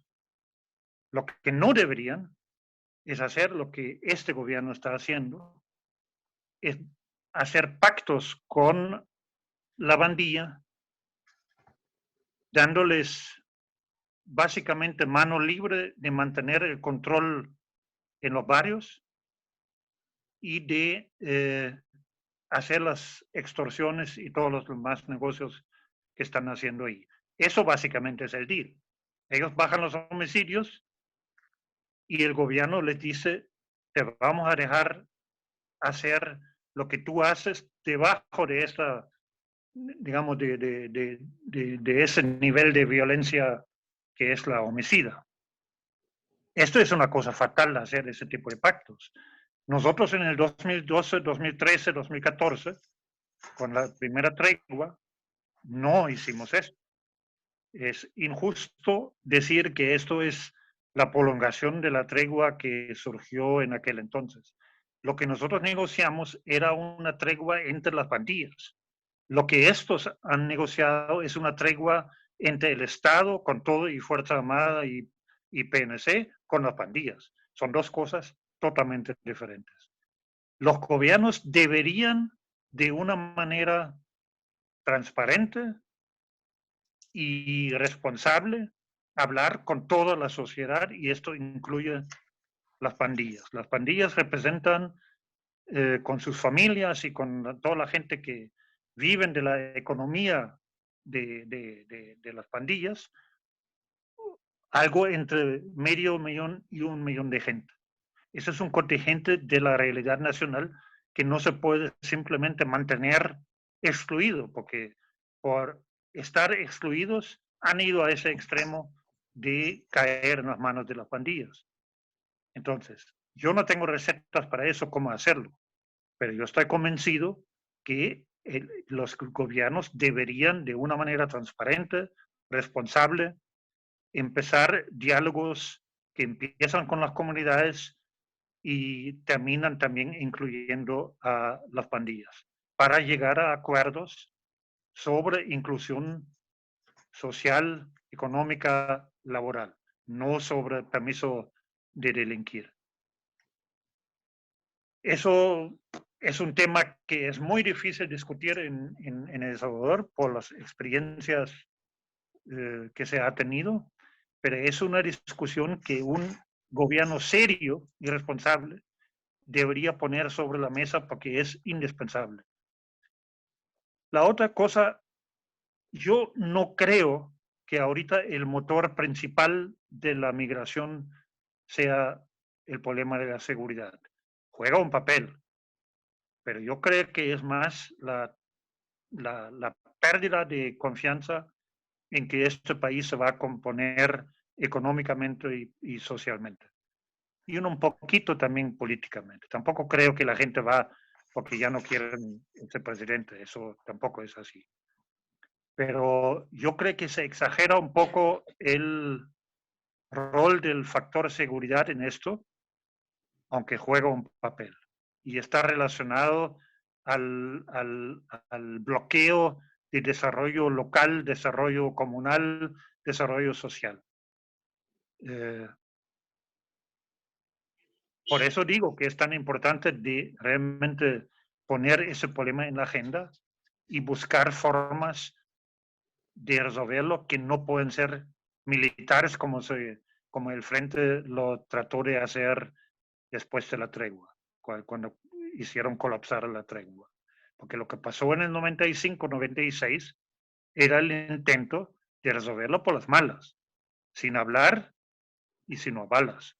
Y eso, obviamente, la sociedad no la aguanta, una tensión violenta de ese tipo. Pero yo quería agregar una cosa que me quedó como pendiente de lo anterior, si me permiten. Sí. Lo que la comunidad internacional pueda hacer está muy publicitado lo de la lista Engel. Eso tiene su impacto, pero es limitado. Lo que no está publicitado, un poco por Washington, pero no por otros gobiernos, es el cierre de financiamiento para este gobierno. Si uno suma los aportes de Estados Unidos, de Canadá, de España y de Alemania, estamos hablando de 95% de financiamiento internacional para proyectos del gobierno. Todos estos financiamientos ahorita, sin que estos gobiernos levanten la voz, están congelados. Eso no quiere decir que se retiren de El Salvador, pero lo tratan de invertir en áreas que no controla el gobierno. Esto es una limitación bastante dura para la consolidación política, económica, social de este gobierno. Y en ese sentido es una medida bien eficiente, aunque, por ejemplo, el gobierno de España y el gobierno de Alemania nunca van a hablar de esto. Simplemente lo coordinan debajo de la mesa con Washington, pero no se hacen cargo de esto porque no es su estilo diplomático, pero es muy eficiente. Y la otra cosa es lo que yo quiero resaltar. Si nosotros lo que queremos defender es la democracia y el pluralismo, que son las dos cosas que están bajo ataque permanente, sistemático por ese gobierno, lo primero que tenemos que hacer y tenemos que mantener en todo el transcurso es practicar de una manera como nunca se ha hecho en El Salvador la democracia y el pluralismo en el proceso de construcción de la alternativa. Esto no puede ser que nosotros encontremos otro populista que se haga igual de popular y sustituye a Bukele. Eso no tiene ningún sentido. Tiene que ser una construcción democrática, participativa y pluralista. Y eso es la tarea política que tenemos y que creo que eso es un espejo con la diáspora. Lo mismo había que hacer en las comunidades de la diáspora. No son liderazgos populistas que nos pueden salvar, sino son construcciones democráticas. Gracias. Para Celia Medrano. Celia, buenas tardes. Hemos visto que la región vive la ola de migración desde el comienzo sin precedentes. Hasta el momento van 147,000 migrantes deportados. Y si veíamos también en periódicos recientes de El Salvador, los salvadoreños que fueron deportados. Mucha de esta gente, Celia, que está huyendo, huye de El Salvador bajo la persecución de las pandillas y bajo la persecución de la pobreza, como ya se lo decía antes. ¿Qué va a hacer la comunidad internacional? ¿Dejará que nuestra gente que están en la frontera sufran sus derechos? ¿Cómo podemos interpretar esto? Porque vemos, por un lado, las personas queriendo salir para poder subsistir de la ola de violencia, de los problemas que hay en los países de Centroamérica, y específicamente hablamos de El Salvador. ¿Qué podemos esperar de la comunidad internacional? Al igual que la pregunta de Olimpia, Milagro, tenemos que colocar comunidad internacional en toda su expresión, y Europa, por ejemplo, tiene un problema con respecto a migración muy fuerte, y esto genera una tasa de medida con respecto a cómo tratar a una persona migrante más allá de los estándares internacionales en el que supuestamente la comunidad internacional ha logrado ponerse de acuerdo, sobre todo en materia de protección internacional. Yo sí creo de que hay un fuerte componente de violencias como detonantes de la migración de nuestra gente, al igual de una situación multicausal en que también el factor económico genera la ida. Hemos estado, el equipo de investigación que yo coordino, hemos estado precisamente este mes entrevistando a salvadoreños, hondureños, guatemaltecos, haitianos, venezolanos en Tijuana, en la frontera norte de México con los Estados Unidos, donde hay varios salvadoreños que han sido devueltos por el gobierno del presidente Biden, no por el gobierno del presidente Donald Trump, y que están durante años a la espera de que puedan hacer sus solicitudes de refugio y de asilo en los Estados Unidos. Creo que el tema de las migraciones debe de ser tratado en primer lugar desde una visión diferente, desde un enfoque diferente, partiendo de que hasta el momento en muchos países, no solamente por parte de Estados Unidos, México, Guatemala, es el frenar la migración, y cada vez con métodos más fuertes para frenarla vía uso militar, frenarla cerrando fronteras. Creo que la idea de frenar la migración sin generar los procesos de sus causas a mediano y largo plazo va a continuar generando mayores flujos. En la gente que hemos entrevistado en Tijuana y que hemos también conversado con varios migrantes salvadoreños deportados, retornados, hay mucha gente favorable al actual presidente. Se van, simplemente dicen yo estoy de acuerdo con el actual presidente, pero igual me voy. Porque aquí hay un problema de pandillas, porque aquí hay un problema de soldados que están acosando sexualmente a mi hija, porque aquí hay un problema que se está dando por desempleo. Sin embargo, apoyan a Bukele y apoyarán a Bukele siendo parte de la diáspora o regresando deportados y deportados. Creo que ese es un punto que lo estamos viviendo directamente desde una investigación que se ha realizado, sobre todo enfocada en niñez y adolescencia migrante. Y hay elementos en esto que obligan a retomar la normativa internacional en materia de protección. La cláusula 42 no puede seguir vigente por parte de la fórmula Biden-Harris. Ha sido heredada por Donald Trump dentro de un discurso altamente xenofóbico, pero antimigrante, pero que en la práctica, aunque el discurso ha cambiado, se mantienen esos elementos que permiten evitar de que migrantes en territorio estadounidense puedan hacer la solicitud y ser atendidos en territorio estadounidense sobre sus solicitudes de asilo y refugio. Creo que es muy importante, y en el marco del tema de este encuentro, que es la comunidad internacional y El Salvador, creo que es muy importante plantearnos dos aspectos que también quedaron un poco en el tintero de mi intervención anterior.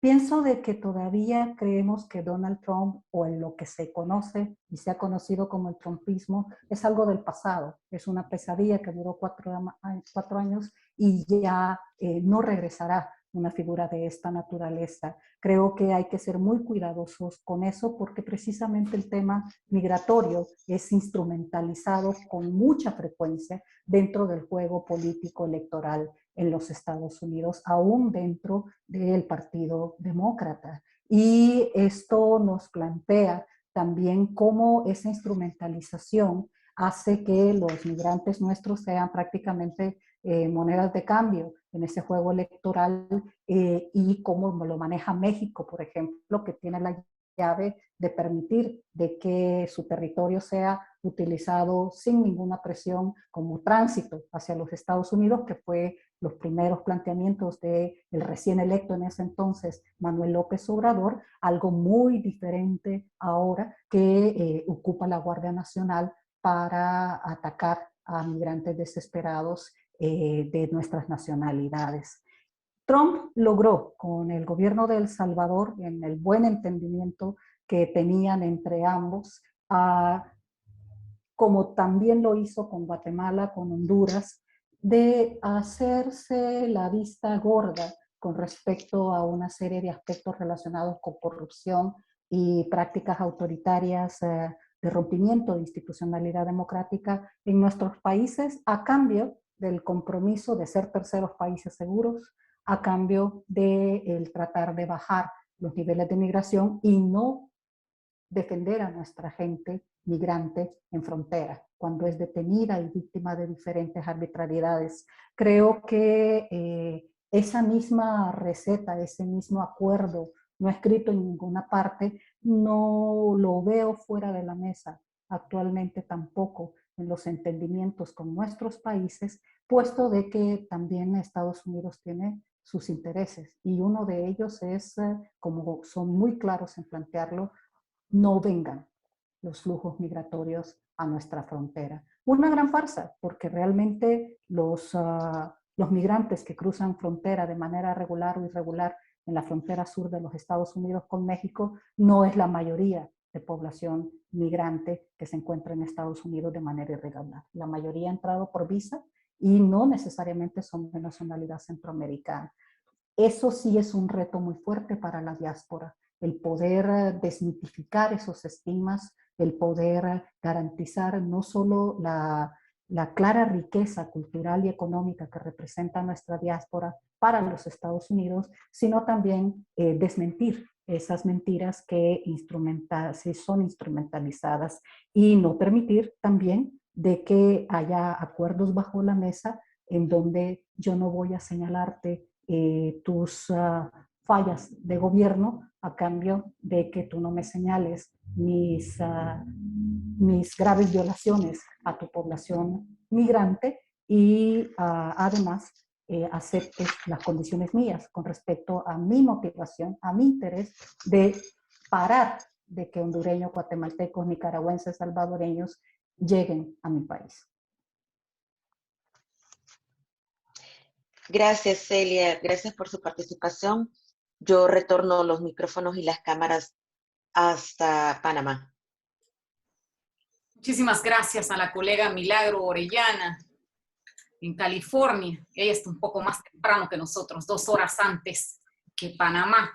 Nos vamos hasta el otro lado del mundo, hasta Milán, Italia, con nuestra colega Rosy Figueroa. Rosy, ¿estás ahí? Valoramos muchísimo este sacrificio de los colegas de Europa, ya para ella es de madrugada. Rosy, ¿tienes alguna pregunta para nuestros panelistas? Adelante. Estará por ahí nuestra colega Rosy Figueroa. Si no está lista Rosy Figueroa en Milán, Italia, vámonos para San Salvador. Serafín Valencia. Nos acompaña el relator para la libertad de prensa de la Asociación de Periodistas de El Salvador, APES, nuestro colega muy querido Serafín Valencia. Serafín, bienvenido a este foro internacional de la voz de la diáspora. Nosotros lo sentimos a Serafín, nuestro miembro también.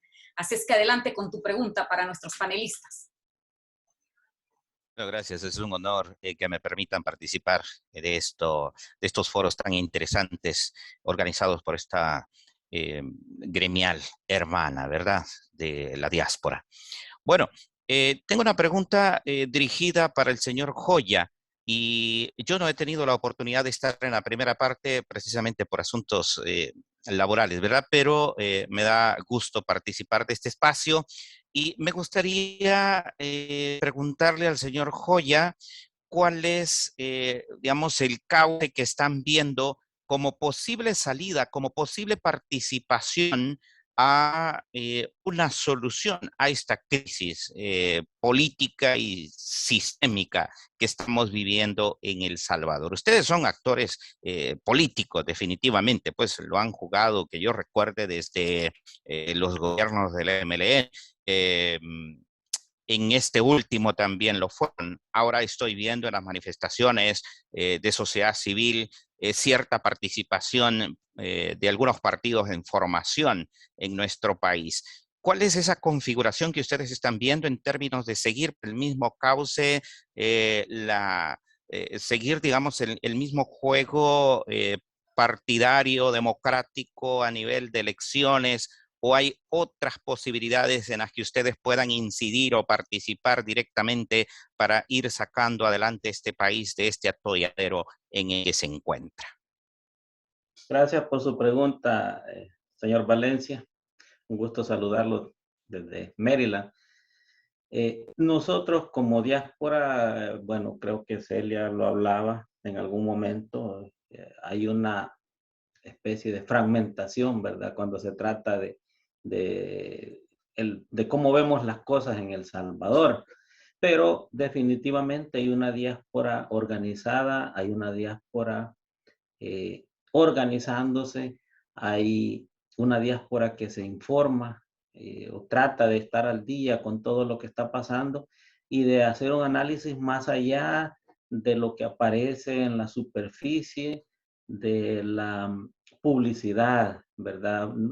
Más adentro de lo que aparece en lo que es las notas periodísticas. Habemos muchos en la diáspora preocupados por lo que está pasando en nuestro país. Y no es que nos preocupe que compatriotas salvadoreños estén abandonando el número de 300 o más todos los días El Salvador por las razones que sean, principalmente, como lo decía en algún momento, creo que Paolo, el aspecto económico. la falta de empleo, la falta de oportunidades, jóvenes que se gradúan y que no tienen cómo ejercer su profesión. Y no hay, por el mismo asunto de la corrupción, no hay canales para que se pueda participar en una competencia con ciertas posibilidades mínimas de quedar en un empleo. Entonces, la diáspora le apunta a dar su contribución a El Salvador, invirtiendo, ayudando a la familia. Algunos de nosotros incluso hemos ido a las protestas que han estado ocurriendo, hemos transmitido incluso las imágenes y las impresiones de este movimiento social que se ha armado en los últimos meses y que ha dado una respuesta bastante contundente al hoy régimen. La diáspora, sobre todo la de Estados Unidos, que es por la que yo puedo hablar, de la que soy parte, la que está más preocupada en informarse, tiene otro concepto de lo que es democracia y tiene otro concepto del deber ser en una sociedad. Vemos que es necesario esos balances, ¿verdad? Entre tener una oposición que de alguna manera se contraponga a aquellos excesos de quien está teniendo el poder en ese momento, que el mismo Estado no esté controlado por un solo grupo o un solo individuo, y le apostamos por eso a los canales tradicionales. Hay muchos de la diáspora que están trabajando en la formación de partidos. Hay por lo menos 3 iniciativas de partidos políticos para el caso de Estados Unidos. Algunos ya más avanzados, hasta recogiendo firmas, y otros que están organizándose para participar en las elecciones. Aquí en lo que es el exterior, los salvadoreños vivimos no solo de manera nostálgica, sino que de manera entusiasta y a veces con tristeza, a veces con emoción, los procesos electorales de El Salvador. Y nos alegra que ¿Ustedes haya vuelto. confían en la institucionalidad salvadoreña para poder participar en procesos electorales futuros? A eso vamos. Si me lo pregunta a mí, si me lo pregunta a ese sector de la diáspora con el que yo interactúo y con quienes hablamos de estos temas de una manera hasta cierto punto objetiva, en lo que se puede, de acuerdo a nuestras posibilidades, no confiamos. Confiamos hasta la elección pasada. Creo que de todos es conocido pues que los procesos electorales en los últimos años han sido certificados no solo por el ente, ¿verdad?, sino también por la comunidad internacional. Entonces, hay una gran parte de la diáspora trabajando en los partidos políticos. Hay otra parte de la gente que está de alguna manera apoyando este movimiento social que se está gestando en El Salvador para contrarrestar pues a estos abusos de autoridad y a este aniquilamiento de la República. A otros reuniéndonos con congresistas, haciendo un poquito de cabildeo, reuniéndonos con autoridades estadounidenses, y también en esa labor educativa y en esa labor de dar la información no oficial de lo que está pasando en El Salvador. No creemos, y esto lo voy a decir muy a nivel personal, no creo, como salvadoreño, como alguien conocedor de las leyes, como alguien que es parte de la diáspora, en que el próximo evento electoral va a ser transparente. Ya sabemos que el Tribunal Supremo Electoral es manejado por el Ejecutivo y se va a prestar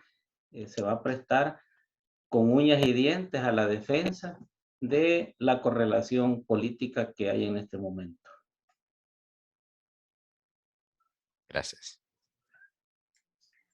Muchísimas gracias al colega Serafín Valencia, quien nos acompaña desde nuestro amado El Salvador, desde San Salvador. Gracias a él. Tenemos comentarios de la audiencia y también tenemos algunas preguntas, pero quiero retomar un poco lo que decía Daniel Joya. Es realmente preocupante si representantes, no solamente de la diáspora, sino en el mismo El Salvador, tienen dudas de la transparencia que vamos a vivir en las próximas elecciones. Eso realmente es sumamente preocupante. Nos dicen de la audiencia qué hacer precisamente para que en el país se recupere la institucionalidad cuando el presidente tiene todo el poder en los tres principales órganos del Estado. Vamos a hacer esta pregunta a uno de los panelistas. Si no hay voluntarios, nos vamos con las damas. Ah, hay un voluntario. Paolo, adelante, Paolo. Bueno, en ese momento es bien fácil, bien claro para mí, y debería ser claro para todos.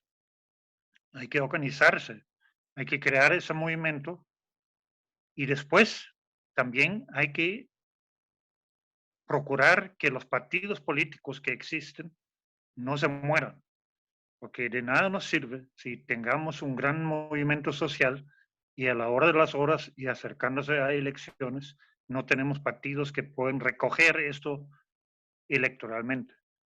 Esa tendencia de antipartido, antipolítica, que va mucho más allá de la crítica a los partidos que es necesaria, esa tendencia hay que combatirla, hay que contrarrestarla y hay que llegar a un nuevo entendimiento de la relación entre movimientos sociales, movimientos civiles y partidos.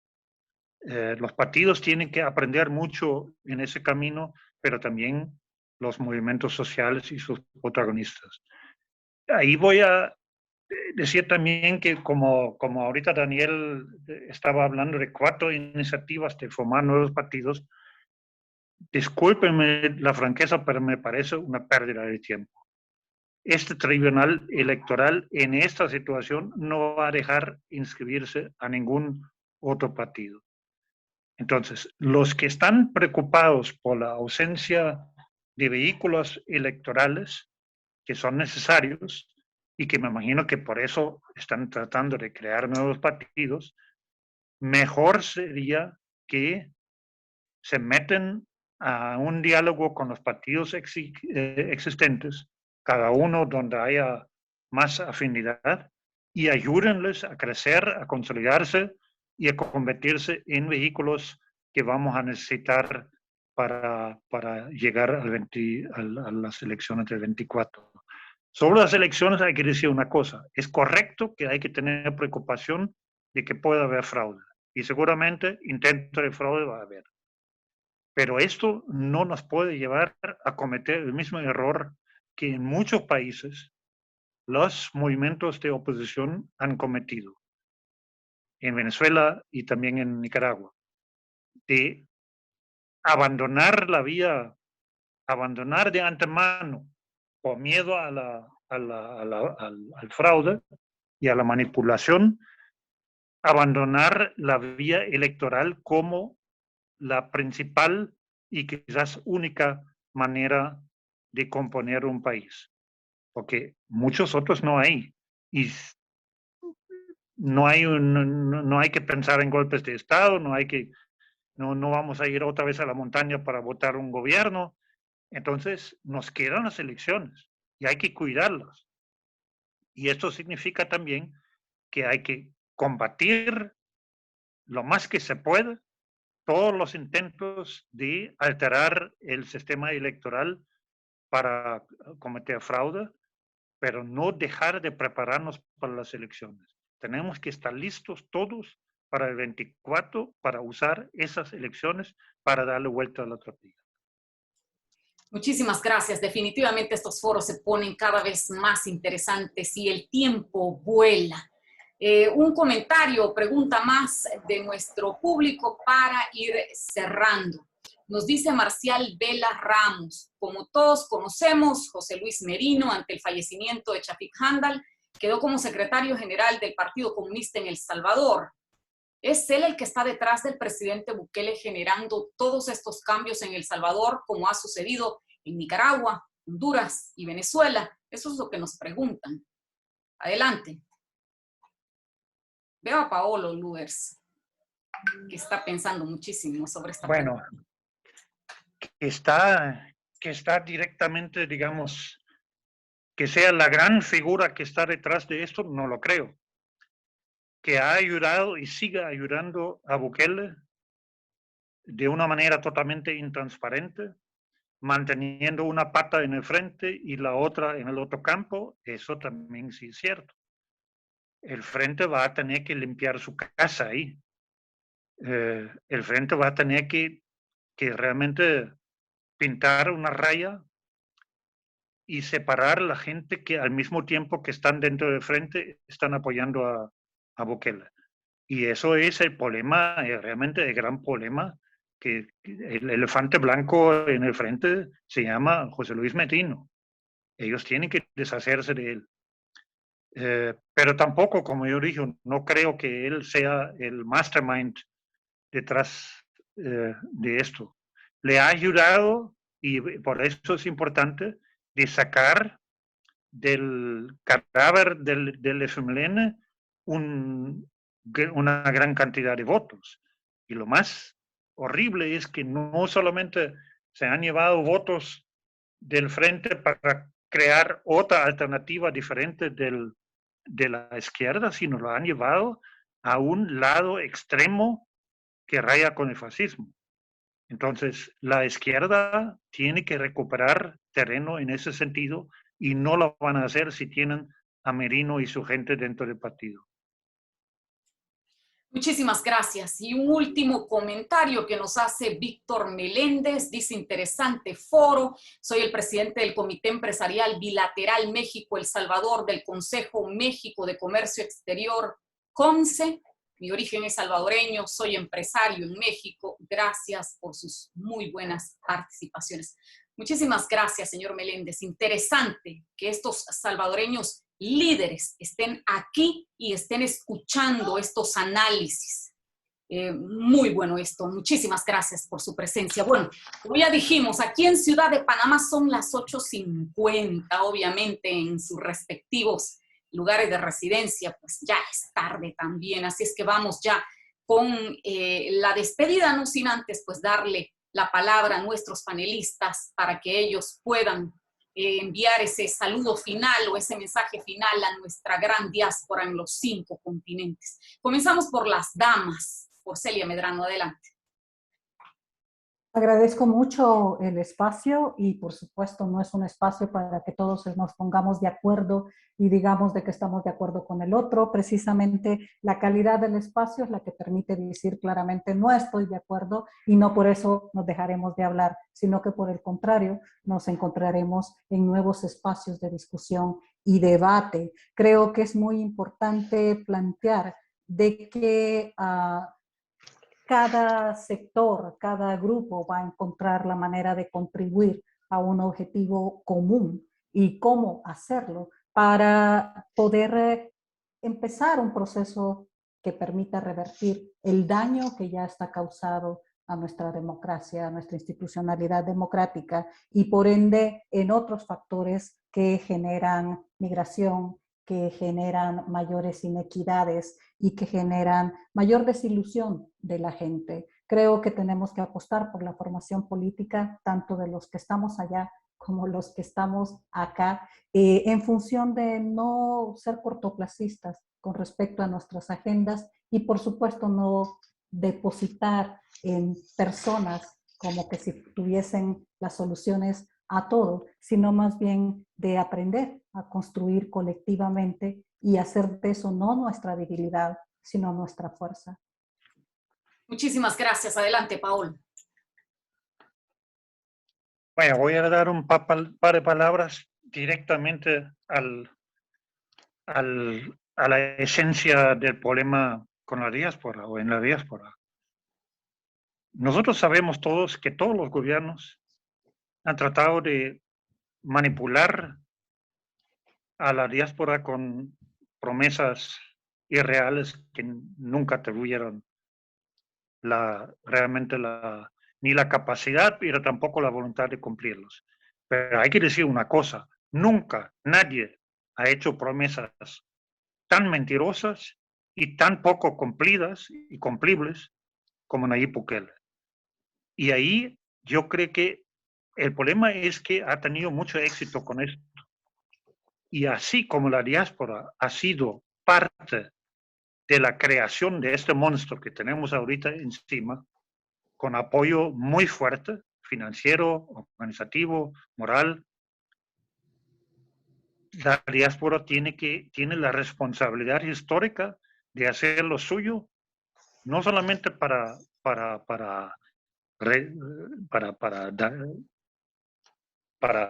reparar el daño, sino para realmente llegar a una nueva visión de la diáspora como parte del tejido social amplio de la sociedad salvadoreña que necesita recuperar la democracia y el pluralismo.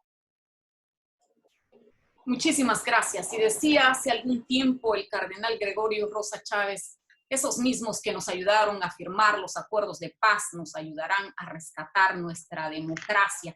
¿Qué tanto, señor Joya, van a continuar ustedes como diáspora allá en Washington presionando frente al principal país que tiene a nuestra mayor comunidad de salvadoreños en el exterior? Adelante. Pues sabemos un buen grupo de salvadoreños que estamos comprometidos con apoyar la lucha por el restablecimiento de la democracia en nuestro país. Como se decía al inicio, en El Salvador no está amenazada la democracia. En El Salvador ya hay una dictadura. Una dictadura de un líder mesiánico, una dictadura de un grupo de poder oscuros, con intereses oscuros detrás de él, pero ahí está. Y el riesgo de que utilicen los aparatos del Estado armados para reprimir, ese riesgo es inminente, esa amenaza está ahí. Estados Unidos no nos va a resolver el problema en tanto que no le toque directamente sus intereses, y eso quedó claro en la reunión que tuvimos con el enviado especial, el señor Zúñiga. La diáspora tiene un papel muy importante que hacer para dar su contribución en este proceso, pero definitivamente hay desconfianzas porque nos han utilizado anteriormente.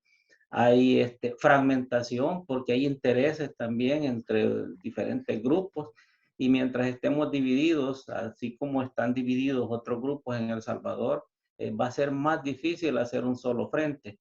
Es cierto que la crisis la crisis política que en algún momento va a generarse en golpes directos al estómago de los salvadoreños, va a crear quizás de alguna manera reacción, aunque no necesariamente conciencia, pero eso tal vez no lo vamos a ver en los próximos meses. Solo quiero dejar la siguiente idea. El régimen de Bukele no va a ser derrotado, y decimos con el nombre de él porque es lo que lo representa en este momento, aunque como lo aclaraba Celia, hay un grupo de poder detrás. Ese régimen va a ser derrotado utilizando todos los mecanismos que la democracia nos permite: cabildeo, organización, acciones de calle, la misma lucha político-electoral para educar a la gente y para organizar, y sobre todo, pues, la educación, el enseñarle a la gente la otra verdad más allá de los discursos del oficialismo. Todas las salidas, los esfuerzos son bienvenidos en esta lucha por restablecer, pues, el camino democrático que llevaba a nuestro país después de la firma de los acuerdos de paz. Y gracias por la oportunidad, me sentí muy complacido y en familia, ¿verdad? Y sobre todo con los otros panelistas. Muchísimas gracias. Eso tiene la voz de la diáspora. Nos sentimos aquí como familia. Somos salvadoreños todos en los 5 continentes. Nuestros periodistas son precisamente ese símbolo, esos representantes de nuestros connacionales en todas partes del mundo. Tu despedida, colega muy estimada por nosotros, nuestra colega Olimpia Álvarez. Adelante con tu despedida.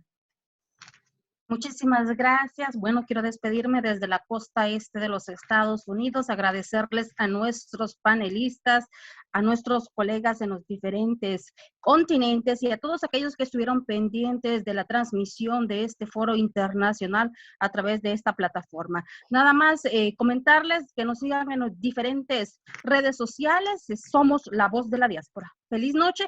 A 3 minutos de las 10 de la noche nos despedimos. Gracias a todos. Wow, ya casi las 10 de la noche. Nos vamos con Milagro Orellana, que está más temprano. Milagro, tuvimos una importante audiencia ya en Facebook. Adelante. Un abrazo para ti.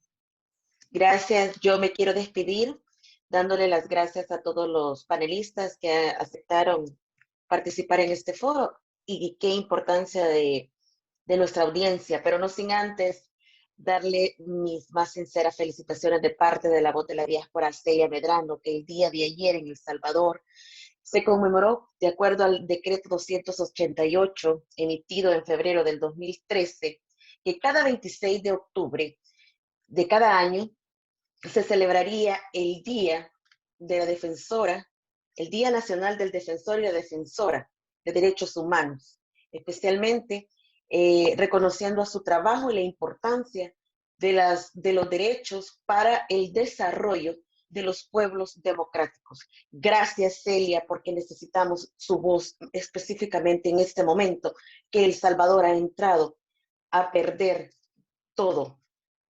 Necesitamos voces como usted. Gracias y felicidades, Celia, por ese enorme trabajo que hace. Desde Los Ángeles, California, cuando falta 1 minuto para las 7 de la noche, yo me despido dándole las gracias. Muchísimas gracias, Milagro. Celia, tiene el micrófono abierto. ¿Quiere decir algo antes de concluir? Defensores de derechos humanos, somos los que estamos acá. Un periodista que informa de acuerdo a la verdad, una persona que busca cambios en su país en nombre de colectivos, en nombre de todos y todas, es un defensor, una defensora de derechos humanos. Por lo tanto, nos estamos congratulando todos y todas en este 26 de octubre, precisamente en memoria del asesinato de un gran defensor de derechos humanos, como lo fue el expresidente de la Comisión de Derechos Humanos del Salvador no gubernamental, Herbert Anaya Sanabria. Muchísimas gracias, Celia. Vamos a darle el pase hasta San Salvador, a Serafín Valencia. Adelante. Bueno, gracias por estos minutos, aunque sea finales, pero ha sido de mucha congratulación, pues el poder participar de este foro con ustedes y permitirme ser uno de los panelistas. Realmente me despido también agradeciendo a cada que estuvieron en este panel y por supuesto el esfuerzo de ustedes como diáspora, como la voz de la diáspora por organizar estos espacios que como ya vieron en el cartel de las expresiones de la población, de los internautas, pues están pidiendo, agradeciendo estos espacios que son muy útiles, muy interesantes y muy necesarios en este momento y también pidiendo nuevos espacios, ¿verdad? Futuros espacios como este. Así es que ahí está el reto, colegas, Milagro y las demás colegas para que no sea este el último espacio, sino más bien fortalecerlos todavía más para que existan, digamos, estas plataformas alternativas, estos espacios de discusión que, como lo ha dicho Celia, podemos saber diversidad de pensamientos, pero desde estos espacios hay que resolver los problemas que nos atañen a los salvadoreños. Buenas noches. Buenas noches para ti y para todos nuestros compatriotas. Un último comentario, señor Joya, nos dice Ángel Escobar, en California, en el Valle de San Fernando, ¿cómo incorporarse al movimiento de defensa de la democracia de El Salvador? Favor proporcionar contacto. Si hay algún contacto que ustedes tienen para nuestros compatriotas en California. Adelante. Bueno, muchas gracias. Claro que sí, pueden contactarme, contactar a mi persona.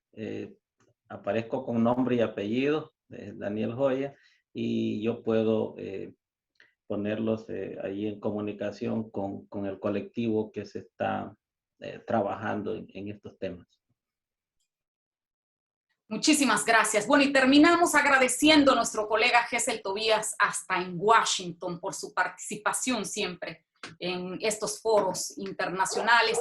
También queremos agradecer a nuestros colegas que están al frente de las redes sociales de Voz de la Diáspora, que han estado muy activos minuto a minuto en este foro, entre ellos nuestra colega Crisia Recinos, quien se encuentra en Argentina, en Buenos Aires.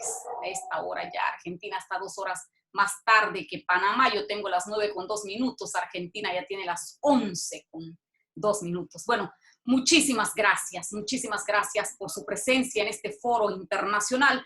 Recordemos, sin democracia no hay futuro para un país, un futuro real, sólido. No existe cuando hay irrespeto a la institucionalidad democrática. Señores, que Dios bendiga a El Salvador, que nos dé sabiduría a todos, camino a esas elecciones de 2024. Un fuerte abrazo a nuestros colegas de Voz de la Diáspora en los 5 continentes. Ya es otro día en Corea del Sur, donde está nuestra colega Rocío Rivas, nuestra principal corresponsal en Asia, en Seúl.